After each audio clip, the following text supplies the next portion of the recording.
Hi friends, வணக்கம் and welcome to RK news Tamil Nadu channel. இன்றைய முக்கிய செய்தி: அரசின் பொங்கல் பரிசு தொகுப்பு என்னென்ன பொருட்கள் தெரியுமா? செய்தியை முழுமையாக கேட்கறதுக்கு முன்னாடி நம்ம சேனலை சப்ஸ்கிரைப் பண்ணலாம். சப்ஸ்கிரைப் பண்ணிக்கோங்க, மறக்காம பெல் பட்டனை கிளிக் பண்ணிக்கோங்க. அப்பதான் நம்மளுடைய அப்டேட்டட் நியூஸ் உங்களுக்கு உடனுக்குடன் வந்து சேரும். ஆண்டுதோறும் தமிழர் திருநாளாம் பொங்கல் பண்டிகைக்காக தமிழக அரசு சார்பில் பொதுமக்களுக்கு பொங்கல் பரிசு தொகுப்பு வழங்கப்படும். ரேஷன் கடைகள் மூலம் ரேஷன் அட்டைதாரர்களுக்கு இந்த பொங்கல் பரிசு வழங்கப்படும். அந்த வகையில் கடந்த ஆண்டு 1 கிலோ பச்சரிசி, 1 கிலோ சர்க்கரை, முழு கரும்பு ஆகியவற்றுடன் ரூபாய் 1000 ரொக்கம் பொங்கல் பரிசாக வழங்கப்பட்டு இருந்தது. இந்த ஆண்டும் இதே போன்ற பொங்கல் தொகுப்பு வழங்கப்படும் என எதிர்பார்க்கப்பட்டது. அதன்படி இந்த ஆண்டிற்கான பொங்கல் பரிசு குறித்த அறிவிப்பை தமிழ்நாடு அரசு வெளியிட்டுள்ளது. பொங்கல் பரிசு தொகுப்பிற்கு தேவையான பொருட்களை கொள்முதல் செய்ய தமிழக அரசு அரசாணை வெளியிட்டுள்ளது. தமிழகத்தில் உள்ள 2.19 கோடி ரேஷன் அட்டைதாரர்களுக்கு பொங்கல் பரிசு தொகுப்பு வழங்கப்பட உள்ளதாக கூறப்பட்டுள்ளது. ரேஷன் அட்டைதாரர்களுக்கு தலா 1 கிலோ பச்சரிசி,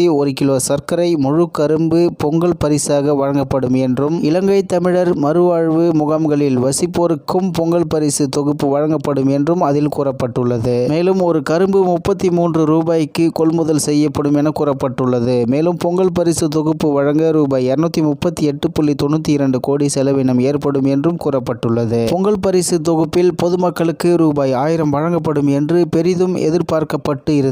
அது குறித்து அறிவிப்பு எதுவும் இந்த அரசாணையில் இல்லை. இருப்பினும் நாளைய தினம் ரூபாய் 1000 ரொக்கம் மற்றும் வேட்டி, புடவை ஆகியவை குறித்த அறிவிப்பை முதல்வர் ஸ்டாலின் நேரடியாக வெளியிடுவார் என்று தகவல் வெளியாகியுள்ளது. இந்நிலையில் பொங்கல் பரிசு தொகுப்பிற்கு தேவையான பொருட்களை கொள்முதல் செய்ய தமிழ்நாடு அரசு அரசாணை வெளியிட்டுள்ளது. தமிழகத்தில் உள்ள 2.19 கோடி ரேஷன் அட்டைதாரர்களுக்கு பொங்கல் பரிசு தொகுப்பு வழங்கப்பட உள்ளதாக கூறப்பட்டுள்ளது என்பது குறிப்பிடத்தக்கது. இத்துடன் இன்றைய முக்கிய செய்தி நிறைவு பெறுகிறது. நன்றி, வணக்கம்.